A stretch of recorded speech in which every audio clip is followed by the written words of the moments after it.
The Pfaff Quilt Expression 720 has a way to combine decorative stitches and alphabets. So if you want to go into where you can sequence stitches together, start by touching the little zigzag and A on the side of the screen.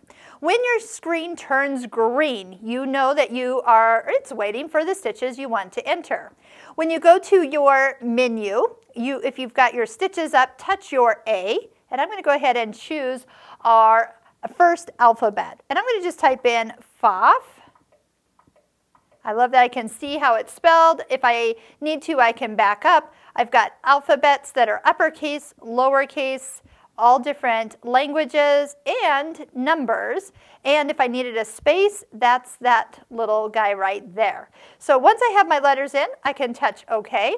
It does show the way it's going to stitch out. So as I have my foot on and I'm ready to stitch and I have it programmed, it does tell me which foot I should be using. It says that I should have the 2A foot on.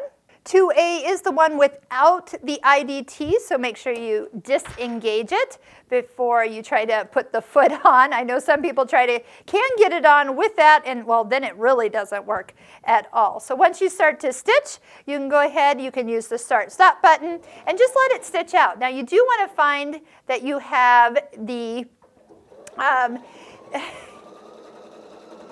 you can use the start-stop button. That's the easiest way. When you want to touch it so it ends at the end, touch the pattern restart and it will finish off the letters so it can actually all finish as once instead of lots of repeats. And then we can just see what it looks like. I love it. There we go. Super easy. You get the great results. And doing quilt labels, putting in more than one line, put one line in at a time and then do line after line. You can even save this. So if you do touch the little heart up on the top of the corner, it says save to personal menu 10.1. So I'm going to save it in part 1 or little area 1. When I exit out of that, where did I actually save it? Let's just say first I'm going back to a straight stitch and I want to retrieve what I have saved.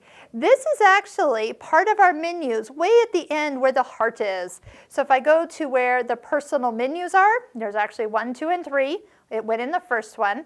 And to retrieve it, I would touch it and it's back on the screen ready to stitch. It also is where if you want to delete it, the trash can will allow me to delete one of the stitches out of it. So it's really easy to add it in, keep it, but then also delete it. And actually you have a total of quite a few groupings to save your stitches in. So there's a lot of open memories to save anything that you have created.